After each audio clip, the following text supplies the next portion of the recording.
All right, good evening and welcome to Rosh Chodesh Wings and Beer Night. And fries. And fries. The fries were thrown in as a bonus. Thank you, Shelley's. Thank you, Shelley's, for their for the bonus fries. Very kind. That's right. Yeah, beautiful. And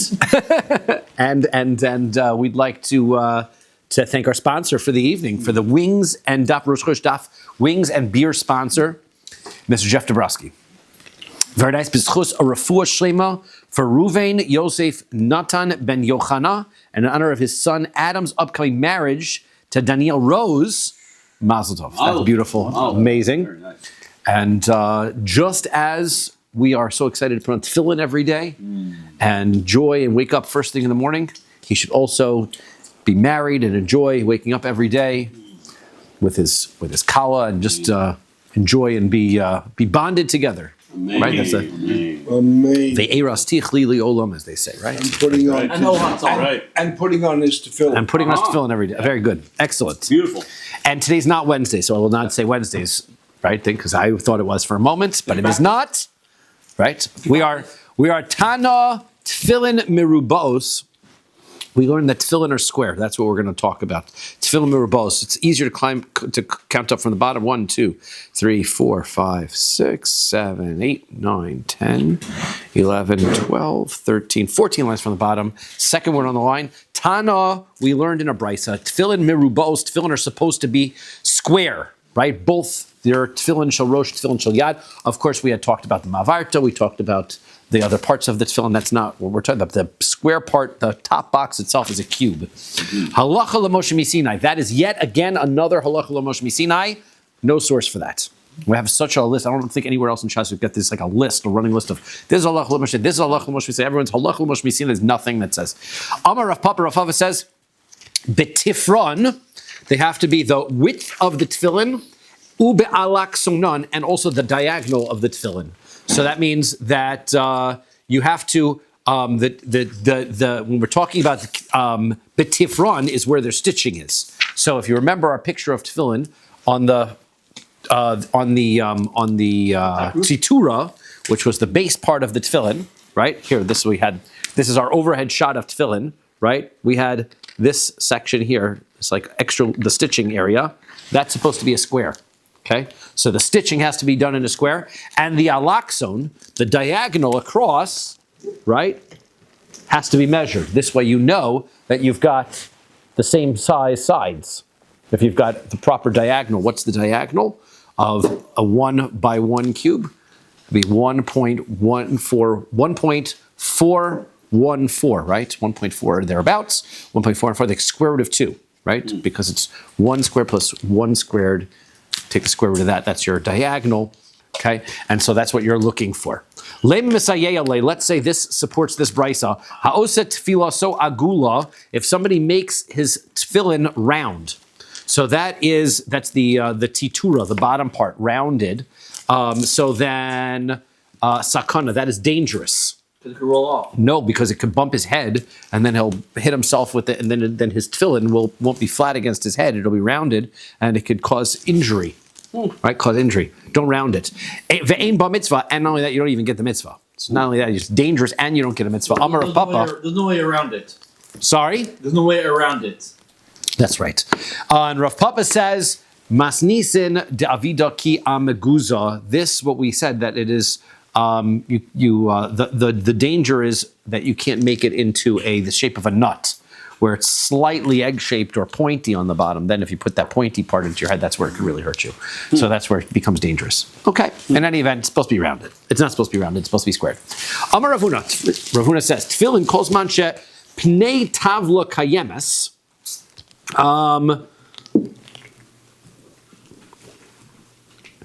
Ravuna says that tefillin, as long as the outer skin of the tefillin is in place, so even if inside the parts that separate between the batim, between the sections of the shel rosh, even if there's a hole, a puncture in that, it's still kosher. There's still ksheros.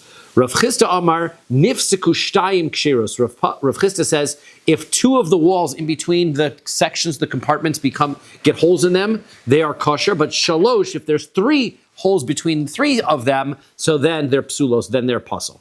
Amar Rava says, Had Amar Shtayim Kshiros, that which we said, that if you have a puncture between 2 of the sections that is still kosher, that is lo amran el shalo zeh shalo keneged zeh. That's as long as the 2 punctures are not opposite one another, right? If we are looking at a cross section of our tefillin, right? We've got, let's make it a little large so that we can see it nicely, right? I've got my tefillin that looks like so, right? If I've got a 2, if we said 2 are not a problem, that's as long as the 2 are not keneged zeh zeh. This one's got a hole right here, and this one's got a hole right here. Now the hole, right? The 2 are facing each other. That would in fact be a problem. I'll scroll this picture of it. Good picture in the article on the bottom there, exactly, right? Aval zeh keneged zeh. If the 2 holes in the 2 compartments are opposite or next to each other, then psulos, then that's going to be a problem. The zeh keneged zeh nami lo amron ela bechadita. The problem when we're talking about the 2 of them being next to each other, that's only a problem where you are having new tefillin, right? Where you have new tefillin, because then the leather is definitely of insignificant quality. Aval ba'atikta. But if you've got older tefillin, leis lan ba, you don't have to worry about that at all. You don't have to worry about that. It's only if the leather wasn't sufficiently placed properly to create the separation originally. Amar le Abai Rav Yosef, Abai sister of Yosef, hechi dami chada tov hechi damyo natikta. When we say new tefillin and old tefillin, what's the difference between them? How do you know which is which? Where's the point at which they become old? He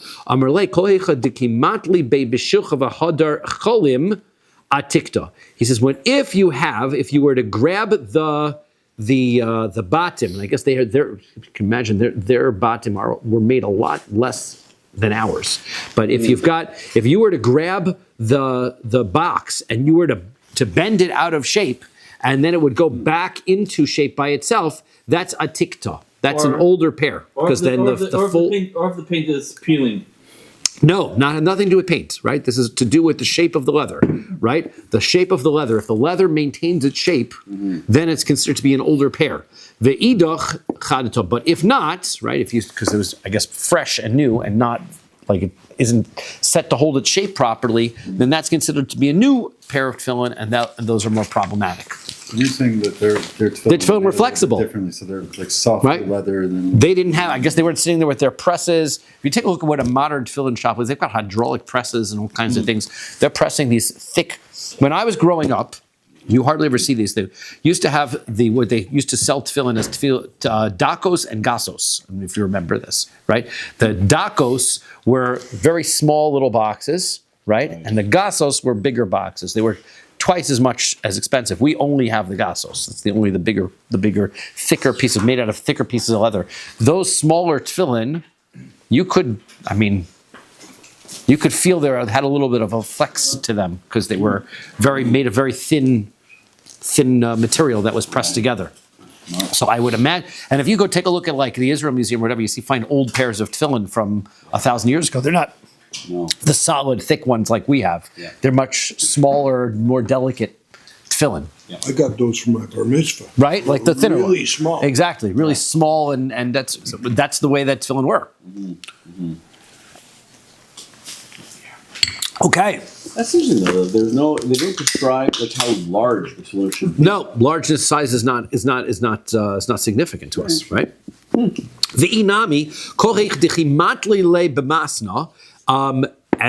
If you were to grab one of the ritzuos, one of the straps that are and asya abasrei, and the tefillin get pulled after the string, right? So then chadato, that is a new pair. The idach atikta, but if it goes the other way, meaning that if you hold the ritzua and the tefillin don't get pulled by the ritzua, rather they keep their I guess they keep their shape from the ritzua, so then that is considered an older tefillin. So that is our distinction.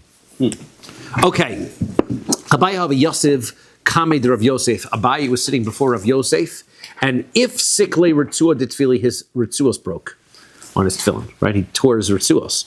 So Amar Le Mahu Lemikterei. He says, "What can I tie it back together? Just tie it together, and Is that kosher? Amar lo, he says, ukshartam ksiv shetei kshira tama. It says that you have to, kshartam, you have to tie them, and we have been using this drasha where it says tam at the end. That means it has to be a perfect tying, right? Shetei kshira tama, that means it isn't, it has to be a nice one. There can't be extra knots in your tefillin. So if you broke the ritzua and you tie it back together, that's not going to be good. So Amar le Rav Acha Braid Rav Yosef Rashi Mahu le mitfirei ula le litfira legav. So he says, what if you were to sew it back together, and you put the part where you sewed it underneath, so you can't really see it, right? So it looks nice, You're right? talking about the straps. The strap, yeah. What if you do that? It would be invalid. So he said, Amar, Pok chazi ma'ama debar. He says, go take a look at what people do, right? Don't do that, right? People don't do that. That's not what's done, and therefore, right? It's still not nice enough. Amar Rav Papa says, Gardume ritzuos. Let's say you've got leftover, right? You've got your ritzuos that broke, right? You've got the knot that's back here, and now you've got these long straps that are behind, and it breaks off. Okay, so now they're still kosher. Okay, so velav milsahi, and but that's not correct. The Gemara says, but that is not correct. Mida amri b'nei Rabbi Chia, that like the Rabbi Chia, that the children of Rabbi Chia says, gardume tchelas. If you've got a leftover piece of the blue string from your tzitzis, right? It became smaller. Let's say the string ripped, and now you've got less than the size and the amount that you need. And also gardume ezov, if you've got the hyssop branch, which you're using to sprinkle the ashes of the para aduma, those are ksherim, right? That's then your tzitzis you're still kosher, and the hyssop branch is still going to be acceptable. However, hasam who did tashmishe mitzvah ninhu, right? That's because those items were used for a mitzvah, but they have no kedusha to them.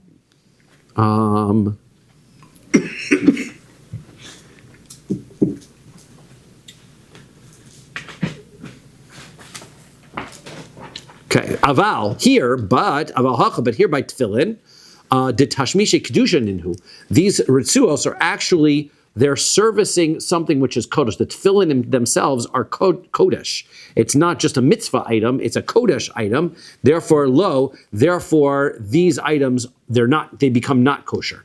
So mikal deislahu shiura. So that seems to imply that there's a size requirement here. As he said, there's no size requirement by the tefillin themselves, but the length of the ritzuos have a requirement. So what's the length of the size? The kamashiuraihu. What is the size length? These ritzuos from your tefillin. What's the length?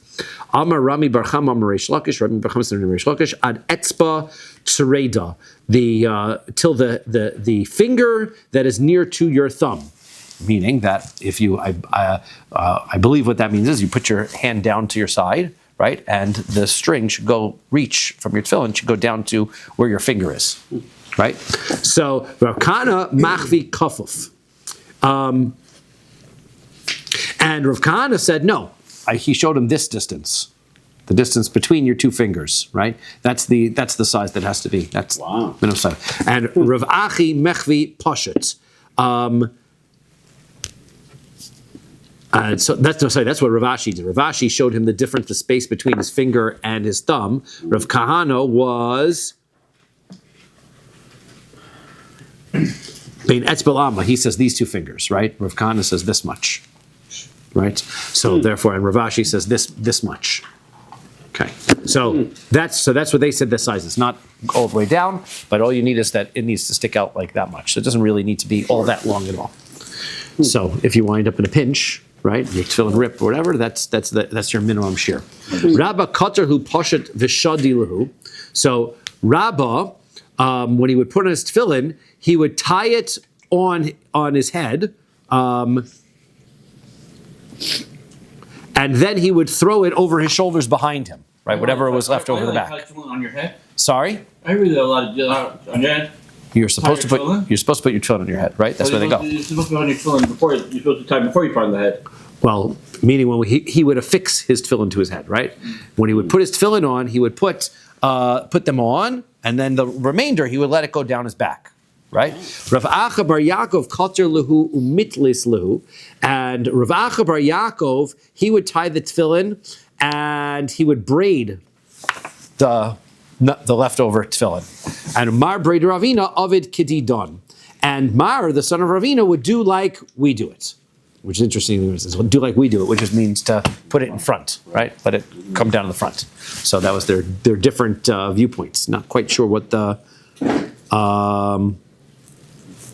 interest in it, why they would do which way or the other way, but okay, they had different ways. But the way we do it is we put the strings in the front, not the ritzuos, not the strings, the straps. Amar Rav Yehuda Brei Rav, Rav Yehuda, the son of Rav, Shmuel Bar, who was the Brei Rav Shmuel Bar Shilas, Mishmei the Rav, who said the name of Rav. Kesher shel tefillin, the knot of tefillin is a halacha l'Moshe Sinai. That knot that we put in our tefillin, the dalet that we have, so that is the way that we do it, is a halacha l'Moshe Sinai. And there are two versions, right? I've never seen Moshe's tefillin, so it'll be interesting to see which way Moshe actually did it, right? But there, especially since we're attributing to halacha l'Moshe Sinai, but those two knots are halacha l'Moshe Sinai. Amar Rav Nachman said, "V'noyehan lebar." What you do is the way that it looks like a dalid, that should be facing outward, right? The dalid faces out, so that you can see it. Rav Ashi, Hava Yosef coming to Marzutra. So Rav Ashi was sitting before Marzutra. Is hapcha le ritzua de tefillin. His ritzuos, the strap of his tefillin, flipped over, right? So you could see the bottom, right? So Amar le. So Rav Ashi said to him, Lo savar lamar v'noyehin lamar. Why don't you hold that you're supposed to have it so that the nice side is outside? Isn't that the way that it's supposed to go? Amar le. Lavadati. He says, I didn't realize it was flipped over. Thank you. And flip back, right? You have to be careful when you're a rabbi. Everybody's like, oh, you can wear your tefillin that way. See, the rabbi wears it that way. He did not realize it. He says, okay. That's why you have followers. Don't, that's great. Don't. It's good he asked, right? He says, yes. Yes. V'ro kol amei haaretz ki shem Hashem nikra alecha v'yaru mimeka. This is a very important pasuk, right? The nations of the world will see that Hashem's name is placed upon you, and they will fear you. So when they see you wearing the tefillin, the people of the nations will fear you. Tanya, we learned in a brisa, Rabbi Eliezer Hagadol Omer, Rabbi Eliezer the Great said, Elu tefillin shebarosh, this is talking about your shel rosh tefillin, right? So your tefillin shel rosh are supposed to be visible, right? So that means that if people put your talis over your head, you don't pull it all the way over your head so it covers your tefillin. You put it up to here so that it doesn't. You'll have to leave your tefillin shel rosh exposed. Vasirosi as kapiva ra'isi the ra'isas achorai. It says in the Torah, in the Torah, that in Shmos, that Moshe Rabbeinu wanted to, when he finally gets forgiveness, he says, Hashem, he says, I realize it's a nice time to ask, Hashem, show me your ways. I want to see it. Hashem says, I can't, you can never, nobody can see my face to understand. So therefore, he says, you should see from behind me. Vasirosis kapiva ra'isas kapiva, you'll see my back. Did Moshe say, see Hashem's tefillin by the burning bush or only by Har Sinai? It's not by Har Sinai or the burning bush. It's afterwards when he gets forgiveness for Klal Yisrael after the Egel. Amar Rav Chana bar Bizna, Amar Rabbi Shimon Chasida, Melamed Shehera Lo Kadosh Baruch Hu LeMoshe Kesher Shel Tefillin. This is pasuk is telling us that Hashem showed Moshe the knot of his tefillin. That's what he's showing you.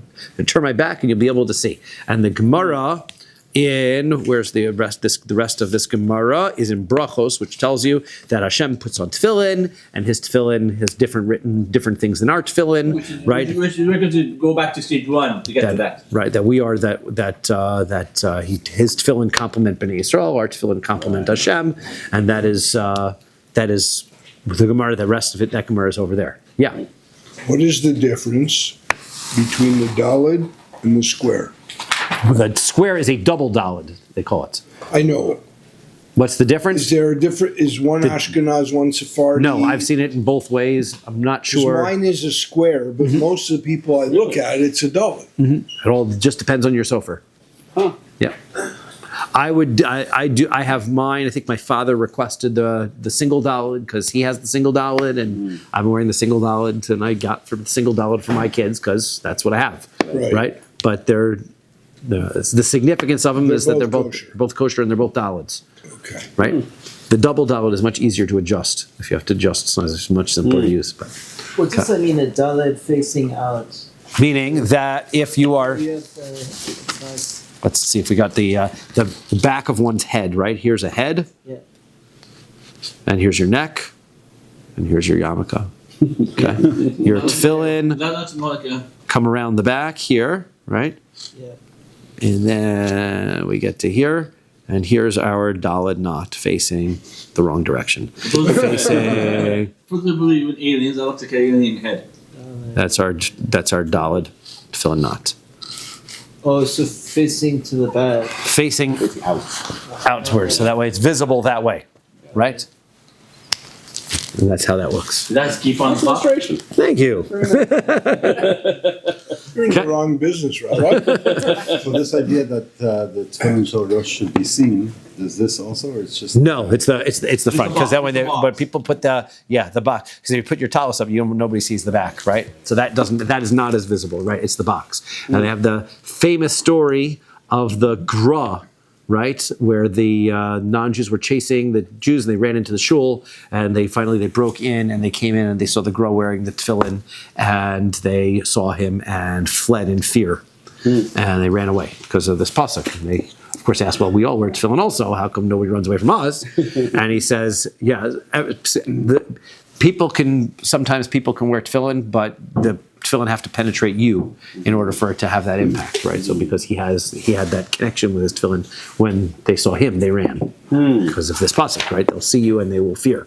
So is this wearing tefillin must have been like a thing when going to battle? Like would It's a good question. wearing Did they, tefillin specifically like? to go into battle, cause Yeah. fear, bring fear into the enemy? Yeah. It's a good question. I don't know if they right wore that into battle. Standard issue for the IDF. There's actually some great stories. Yeah, Yeah? lots of good stories about this. Yes. Really? Amar Rav Yehuda. Rav Yehuda says, "Kesher shel tefillin, the knot of tefillin tzarich shehe lemala, kedei sheyehu Yisrael lemala velo lemata."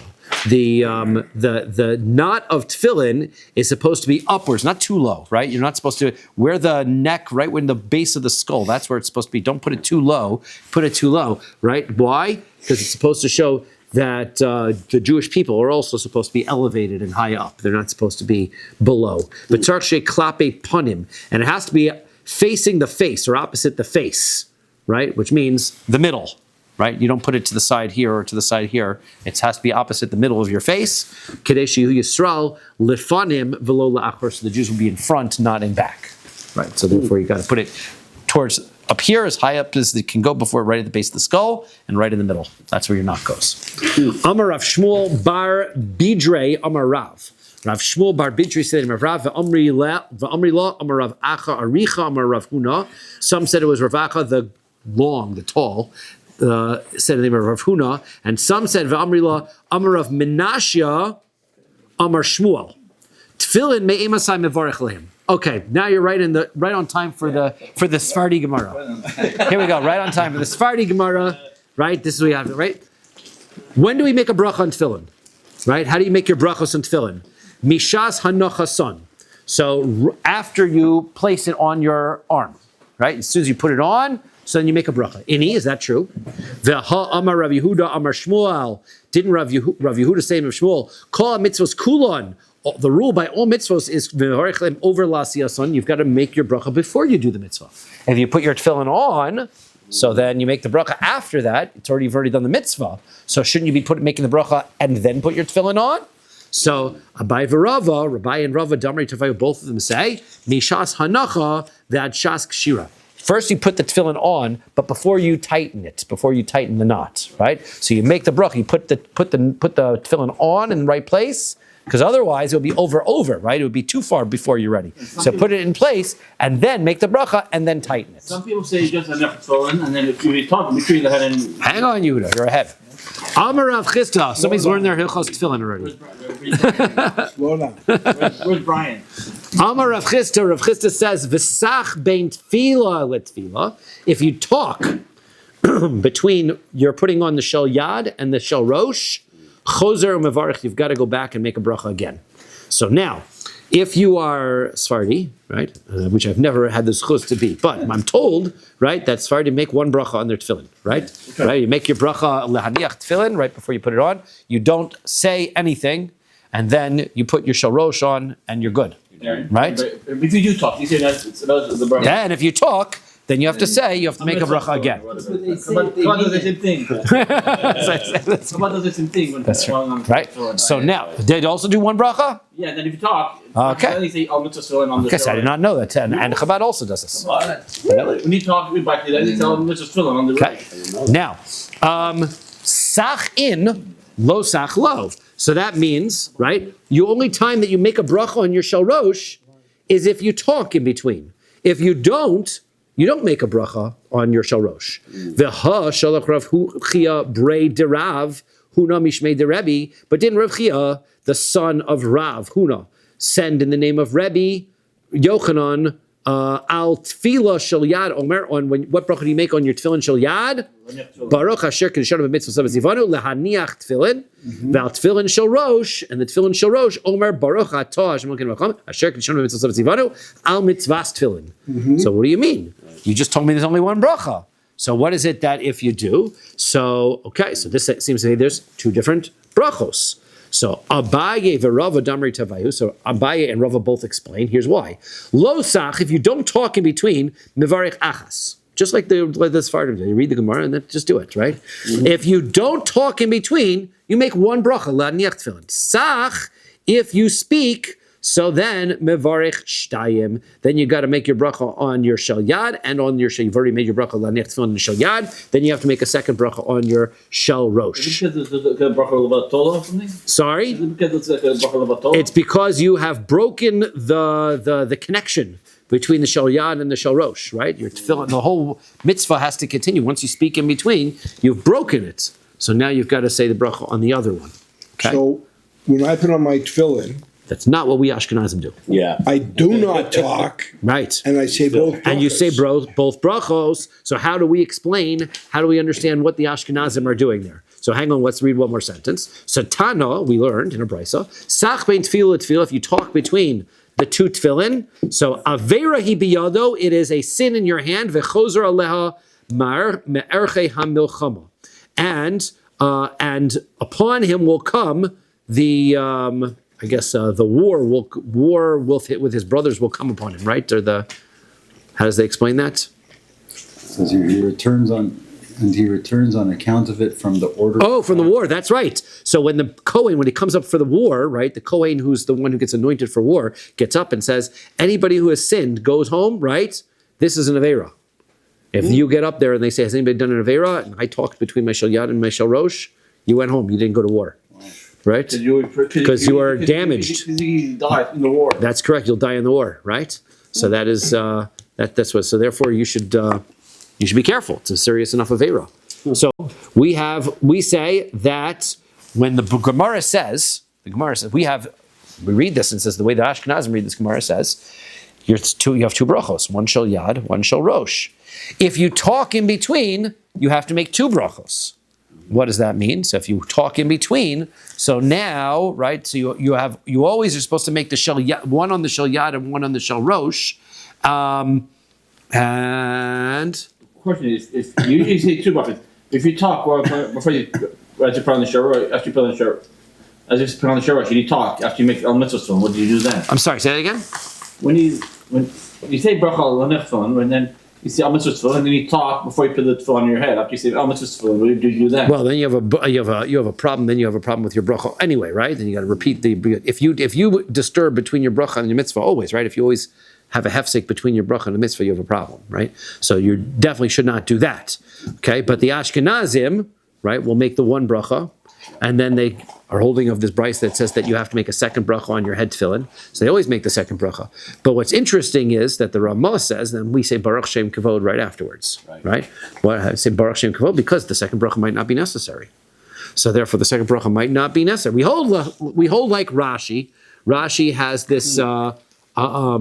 Right? He says that the brice is not agreeing with Rabbi Chia. He says if you don't talk, so then you'd make one sach, but if you talk, you are going to make two brachos. So he says, ben tefillah tefillah. So we're supposed to make both. So we make both brachos, but in case the second bracha is unnecessary. We make a baruch shem kavod, right? So it's an interesting sort of a scenario, because if you have a suffix brachos, you're supposed to not make the bracha, right? It's this interesting sort of a scenario that we have built in. The all mitzvahs children quietly, or is that, or am I making? It doesn't have to be quiet, right? No, that doesn't have to be quiet. But baruch shem kavod, right? Have to be careful not to say that until after you settle your tefillin in place, because you don't want to cancel the bracha until after until you have to make sure you've made the bracha, settle the tefillin in place, and then say your baruch shem kavod, right? So make sure you don't say, That's why you have a mirror. So you take a second, make sure that you put it in place, and then you make your baruch shem kavod after. The idea is that the two brachos are set. Yes, Set, correct. so you cannot talk in between. You still do not talk in between. Correct. The idea is you still do not talk in between.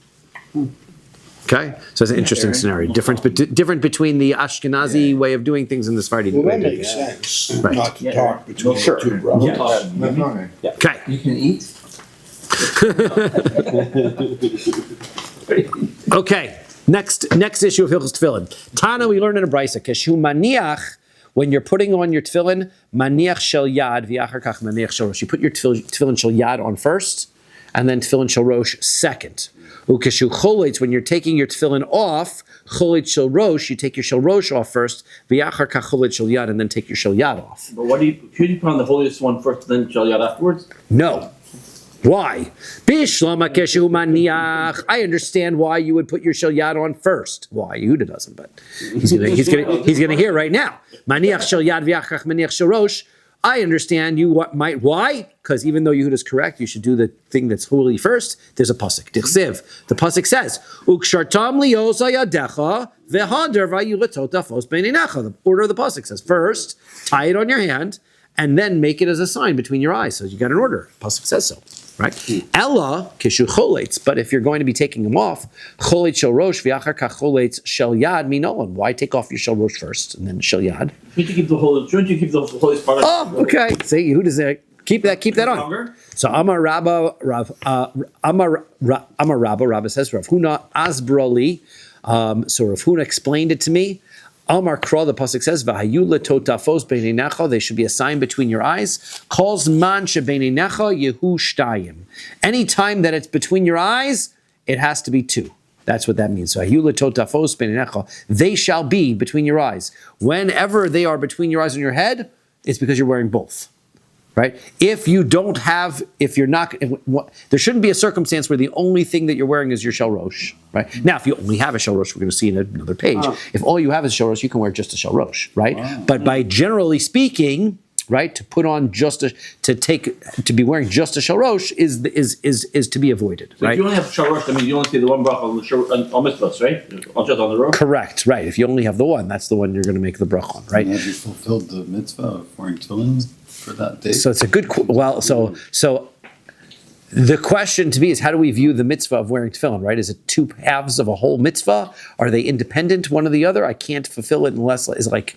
Well, we're going to see the discussion of tzitzis, and if I put one on and I put on the other, we'll see. We'll hang on. We'll take a look at that in a second. Where what to do, and I believe that's coming up. So Tana Rabbanan, rabbis learn tefillin me'emas ha'mevarech aleihem. So we're back to the discussion we said. When do we make a bracha on our tefillin? Mishas ha'nachasan. So from the time that it is from the time that there's a mitzvah, meaning what time of the day? Or what's the time of day for the mitzvah? From the time that we can put them on. Ketzad, what is that? What are we talking about?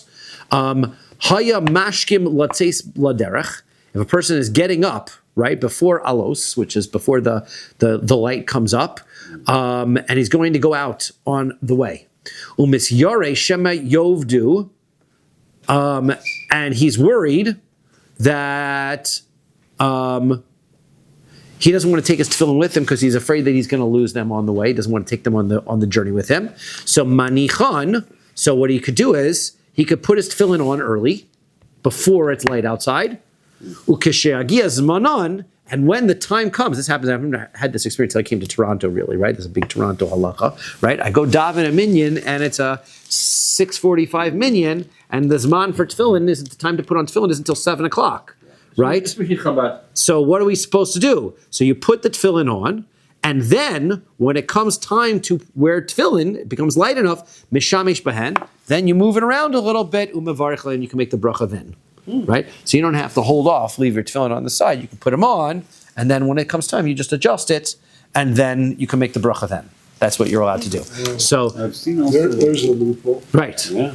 I've seen also people They won't tie their straps, right? But the thing is that the main mitzvah of the tefillin is the knot, right? If a person has a cast on, right? So you can still put on tefillin as long as he has enough space on his arm for the tefillin to be resting on, right? Is that on that part, right? So the could be people don't tie it until the very end, but it seems like the main, right? It would seem so. Do you need to move the shalyat off? Yes, you should move your shalyat and move your shorosh, make your brachas on them, right? Wiggle it a little bit. Yep, that's what it sounds like. Yep. The ad masai manichon. So what? And by the way, even though it sounds like it's from alosa shachar, we learned that the time for wearing tefillin is misha yakir, right? Just like tzitzis, it's the time talis and tzitzis and talis and tefillin have the time of misha yakir, from the time you can recognize a friend without that you are not somebody you know very well, not right? Now, why is it dependent on where you see? Because the mitzvahs of tefillin, like we said before, this pasuk that has to do with seeing the Jews wearing their tefillin makes the fear of the non-Jews. So seeing is part of the mitzvah of tefillin. And so seeing is also, by tzitz is also seeing. So therefore, being light enough to being able to have it visible is a part of the mitzvah of talis and tefillin. And so therefore, we have this newsman, right? Even though we talk about starting fast days at alosa shachar, and we talk about the Shmona Esrei from Nates, the time for talis and tefillin is Mishiyakir, different time from the time that you can see people. And that's calculated differently by different calculations. Yeah, there's one. Again, we should put that down. We should be keeping the list of all the shiurim that we should give. The list of how to calculate when Mishiyakir is a subject of. Right, and if you want to know, if you've got the Maizmanim, that's correct. And not only that, but right when you think you know, then you go to the kollel and they've got one different time on the wall. Then you go to the bayit and they've got a different time written out there, and every place has got a different zman. So yeah, figure out how it's calculated. Correct. So v'ad masai manichan. When's the last time you can wear your tefillin? Ad shetishka chamu. Sunsets. Right, Rabbi Yaakov Omer, Ad shetichla regel min hashuk. Right, interestingly, it's until people finish going home from the marketplace, which is the time for Hanukkah candles, right? And maybe it's related to the time also. That makes sense if that's when people are going to see it, right? If there's no more people, maybe, I don't know. Which is, it's a half hour after Shkia, right? The Chachamim Omrim. Except for Friday. On Friday is also a half hour after Shkia, but you have to light your candles earlier because we light before Shkia, right? The Chachamim say, Ad Zman Sheina, all the way until the time you go to sleep. Because the problem is, we don't want you to fall asleep in your tefillin because it would be disrespectful. People have gas and whatever. So is that why you take them off. Always walking around Israel all day with the tefillin? People wearing their tefillin all day long. That's right. You can wear your tefillin all day long and fill the mitzvah. That means they can talk while we're tefillin. As we will see. Modim Chachamim, the Rabbi Yaakov and the Chachamim and Rabbi Yaakov agree. She'im chaltzon latzeis lebeis hakisei, that if you took them off in order to go to the bathroom, o k'dei likonis lebeis hamerchatz, or you to go to the bathhouse. So and shakachama, now sunset, shuveinu chozer manichon. Don't put them back on at that point. Once you've taken them off and it's that late, then you don't put those back. You don't put them back on after sunsets. Amar of Nachman, the Rav says halacha Rabbi Yaakov. Right, and the halacha is like Rabbi Yaakov. You've got a half hour after Shkia. Rav Chisda v'Rabba bar Rav Huna mitzalu b'hu ba'ursa. So, but we said Rav Chisda and Rabba bar Rav Huna, they were davening with their tefillin on at night. They were davening Ma'ariv with their tefillin on. Mm-hmm. So what were they doing? Ikadamri. There are those who said that Amar Rav Nachman says Ein halach Rabbi Yaakov. The halacha is not like Rabbi Yaakov. V'ha Rav Chisda v'Rabba bar Rav Huna matzlu b'hu be'orasa. That the halacha, I can prove you, and so, well, wait a second, we see Rav Chisda and Rabbi Rav Huna, so they were davening Ma'ariv at night, which seems to imply that they could have, because they were davening after Shkia, like Rabbi Yaakov's halacha. So the answer is, ha-hu pliga. So that is the machlokes, right? One, if they have an argument, whether the halacha is like Rabbi Yaakov, and you've got a half hour after Shkia, and you can be davening Ma'ariv with your tefillin on, or whether you have to take them off before Shkia, in which case they couldn't have been davening Ma'ariv with them on. Umi Amar. Is the halacha not usually like the chachamim though? The halacha is usually like the chachamim. Why isn't it like that here? What's the The sages, right? Which is the majority rule. Let's see. I've never heard of people davening with their tefillin at night. And No. I see, there's some spot who wear the tefillin by mincha. Minchas, yeah. That's Right, No, for by fast days. no, Even Right, during the weekday. Only if they've overslept. no. So yeah, I don't know why they pick on this circumstance. So they say like, why we hold like Rabbi Yaakov in this case is a good question. Yeah, when we do tiny, we wear. Right. Yeah. Fast days they wear all the time. We do that only for Tisha B'Av. Ashkenazim. And Yom Kippur not.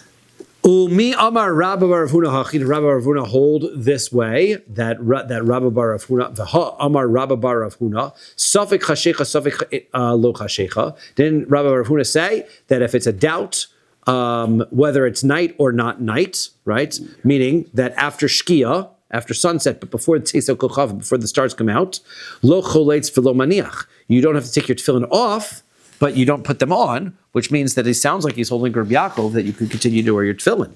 So the answer is ha vadei chashecha cholitz, which means that once it's really dark, so then you do have to take your tefillin off.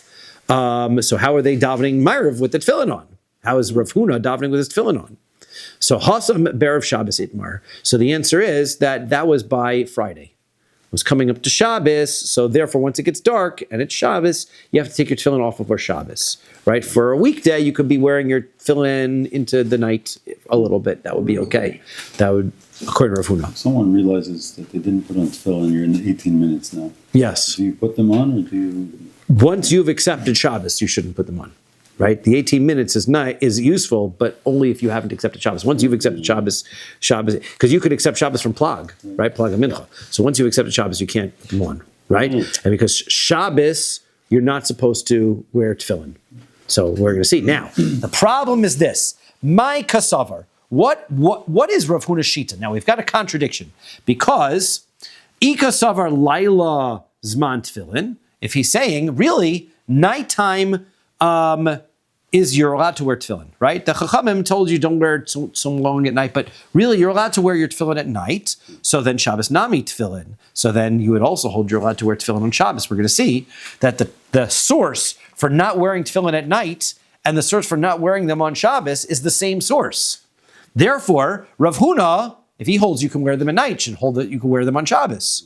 And ikasavar Shabbos lav zman tefillin. If you hold that you're not allowed to wear tefillin on Shabbos, so then laila nami lav zman tefillin. So then also nighttime you can't wear tefillin. So it doesn't make sense that he allowed you to wear them at night, but then came Shabbos and he said take them off. They go together. On Shabbos. Well, only if you hold that you're not allowed to wear them.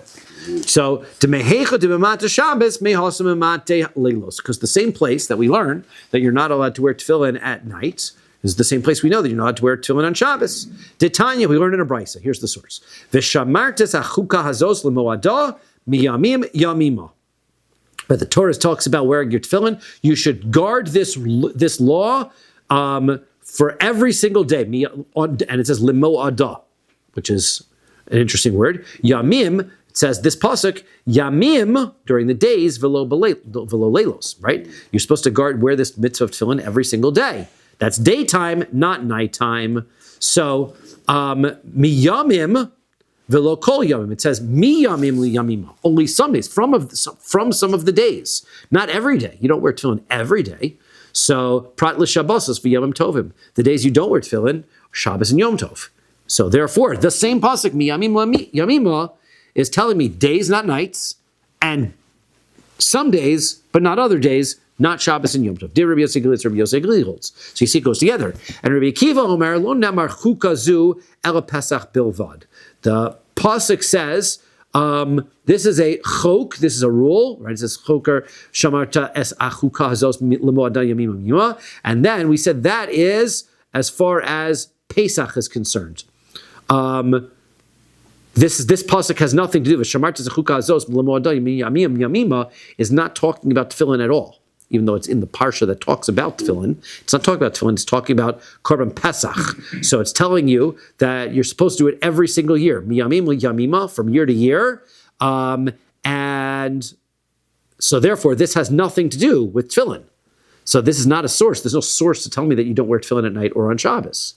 So therefore, according to Rabbi Akiva, you can wear your tefillin at night, but you can also wear them on Shabbos. According to Rabbi Yossi, you can't wear them at night, but also you can't wear them on Shabbos. So how's Rav Huna wearing them at night, but not on Shabbos? Those two things are contradictory. So the answer is, nafkole mehecha de nafkole, Rabbi Akiva. So he says, Rabbi Akiva also agrees you're not supposed to wear them on Shabbos and Yom Tov. He would hold, Rav Huna holds, that the source for why you can't wear them on Shabbos and Yom Tov is the same place that Rabbi Akiva learns that source. You can wear it at night, but you can't wear it on Shabbos and Yom Tov. Where's the source? The Tanya, we're in a brisa. Rabbi Akiva says, Yochel yaniach adam tefillin b'Shabbosos of Yom Tov. You might think, based on what he said, that other pasuk is talking about Korban Pesach having nothing to do with tefillin. So then, how do I know that you might think a person can wear his tefillin on Shabbos and Yom Tov?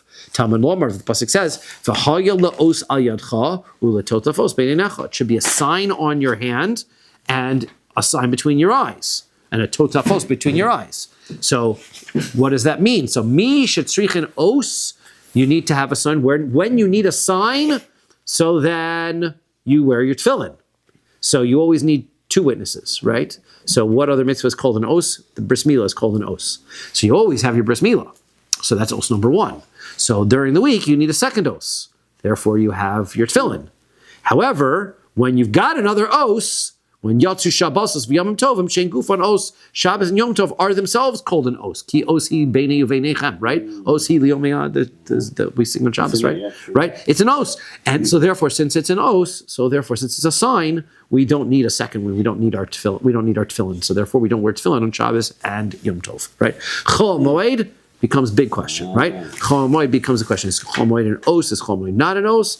And so therefore, it comes out. Some people will do wear Chol Moed is aser. It's not. You're not supposed to wear tefillin. You're not supposed to wear tefillin on Chol Moed. And tell the Ramah says, but yes, you should. And even in our communities, you wear your tefillin and you make a bracha on it too. And so therefore, there are those who say you should wear it. Some people don't wear it at all. Some people do wear it and make a bracha. And some people wear it. I do wear without a bracha. So according to the opinion of Old, on Sukkot you have a second.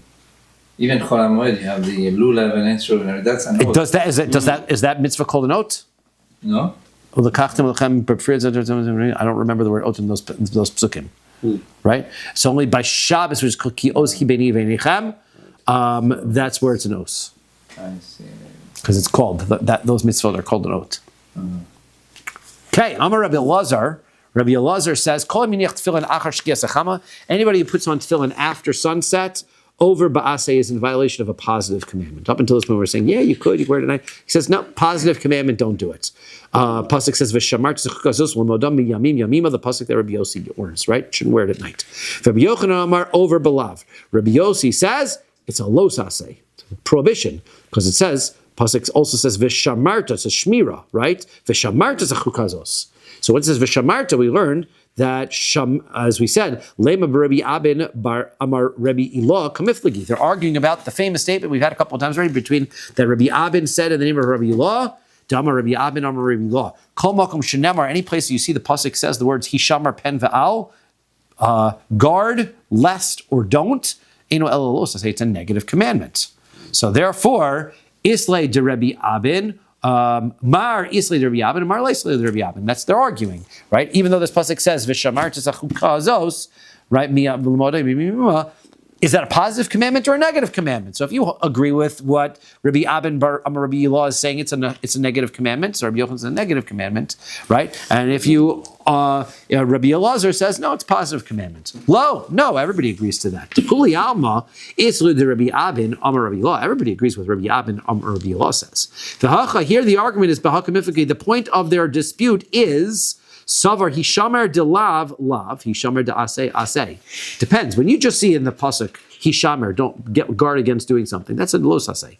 However, if the context is a positive commandment, The positive commandment is put on tefillin. And then it says guard so that you should put on your tefillin. That may be a positive commandment. That's not a When you say negative. guard, Yes. when you say guard, Protect against not doing it. That's why it turns into a negative commandment, right? Savar Yishamer Dasi Nami Lav. So one says Mar Savar Hishamer Delav Lav. One says if it says Hishamer, so that if it's a negative commandment, then it's a negative Dasi Ase. But if it says guard a positive commandment, it's just a positive commandment. And the other one says Mar Savar Hishamer Dasi Nami Lav. Even though it's a positive commandment, if it says Hishamer, it becomes a negative commandment to avoid it. The Amar Rabbi Elazar. Rabbi Elazar says further, Im Lishamran Mutter. So if you put on your tefillin at night and your intention is to protect your tefillin, right? You're in the field, you're carrying things, you don't want to drop it. So you put your tefillin on so you can carry it home at night. So then that's fine, right? That's not, because you're not intending to wear the When tefillin. do your crops fall and damage your tefillin while wearing it? I don't know that you're carrying your crops. I don't know what else you're carrying. I just know that you don't Why want don't to. you just put them in the tefillin bag? That would be a good idea. If you had straps and a nice bag, okay. But they would have necessarily have nice straps and bags, whatever. They just carry their tefillin with them, right? So you don't want to carry them and drop them, whatever. So just put them on so that I can, maybe I've got other things in my hand. I don't want to. If you Right. travel, you have only so much space Correct. for your bag. So I just like put them on, right? If you do it that's okay, right? The Amar Ravina says, Hava Yasivna Kame de Ravashi, right? I was sitting before Ravashi, the Chashach, and it got dark. V'niach tefillin, and he put his tefillin on. V'amri lei, and I said to him, L'shamran kaboy lehumar. Are you putting him on because you're trying to protect and guard your tefillin? V'amar li, and he says, yep, that's exactly what's going on. V'chazite ledate dilav l'shamran huboy. But I saw that is not what he was really trying to do, right? He thought that the mitzvah of tefillin is at night, but kasavar halacha vein morinkin. He just held that was the halacha, but you don't teach people that, right? That was his opinion, but that isn't the common opinion. So he didn't teach that was the halacha. What school did he go to learn that part? As we said, there was according he probably went to the school of Rabbi Yaakov or Rabbi. We had Rabbi Akiva, right, who held that it could be done at night. So, okay. Really, Rabbi Akiva. Amar Rabbi Rav Huna says, Chayev Adam lemashmesh b'tefillin b'kol shah. You gotta touch your tefillin all the time while you're wearing them. Which is really the issue is that you have to keep your mind on them. Right? That's why we don't wear them all day. I think by Ashrei you touch it. We touch it by Ashrei and by Shema, but you're supposed to be able to make sure your tefillin are, right, keep your mind on your tefillin. Kal v'chomer mitzitz, because it's the kal v'chomer from the tzitz that the Kohen Gadol wears. Matzitz she'ein bo elas karachs. Look, the tzitz is less holy than the tefillin, right? Interestingly, right? It has one name of Hashem on it. The Kohen Gadol wore this gold plate that said Kodesh Hashem, holy to Hashem. Only has one name of Hashem on it. So Amra Torah, the Torah says, "V'haya mitzchot tamid." It should be on your forehead constantly. Shelo tasiach datu mimenu, which means that the Kohen can't take his mind off of it. Tefillin sheyesh azkaros harbe. The tefillin that has many names of Hashem in there. Alachas kama v'kama. For sure, you have to watch. You have to be aware of it. Right. We'll end with this. The question is, then how can you daven with them? Right? Doesn't it take your mind off your tefillin? You're supposed to be focusing on your davening. Yeah. So I'm trying to remember who says what, and I can't remember all the names. Again, I should write some of these things down. Remember, you could probably People were working also with that. People were working. So the question is, okay, so take your mind off, right? Yeah. So what opinion says? Osig b'mitzvah pater min mitzvah, right? If you are in davening, then you're pater from the mitzvah. You don't have to worry about not focusing on your tefillin. So therefore, that's one answer. The other answer, I think, is the Rosh who says, no, what are you talking about? That is concentrating on the tefillin. If you are going about the idea, what does it mean you have to have your mind on tefillin? It's not that you have to constantly be thinking, I'm wearing tefillin. It means that you have to constantly be avoiding bad thoughts that you shouldn't be thinking while you're wearing tefillin. If you're thinking about davening or you're thinking about your job, those are fine thoughts. There's nothing wrong with those thoughts, so you're doing fine, right? You're not taking your mind off. It's that you want to, think about the sports or whatever other kinds of other things are. Then you shouldn't be wearing your tefillin when you're going to have nowadays the Olympics. The Olympics, right? If you don't want to talk, so that's different. So therefore, you can wear your tefillin during davening, and it isn't a problem. It's not considered tefillin during tefillah, right? Like there must be some connection. So that you'd have to find, right? Tefillin and tefillah, right? You know what I've learned from learning Gemara. Yeah. There's too many different opinions, and everybody keeps arguing with everybody. Yeah, but think Doesn't about anyone agree with anyone? All these rabbis? what would be the There fun. used to be a time. There was a time where they weren't arguing. There was. There's a time where there was one and Yes. two. Really? Yeah. When was this? Moshe Rabbeinu, and it goes all the way down until the Nevi'im ended, till the times of Hillel and Shammai. There's only 3 machloks until all the arguments broke out between Beis Hillel and Beis Shammai. So it was up until the beginning era of the second Beis Hamikdash. I mean, now there's like 35, 40 different opinions. It's driving me crazy. Very hard to keep track of. Yeah, I'm it's all struggling. changed your mind. Remember, guys, Good things. for tomorrow we're up to Tana Rabbanan. Go on.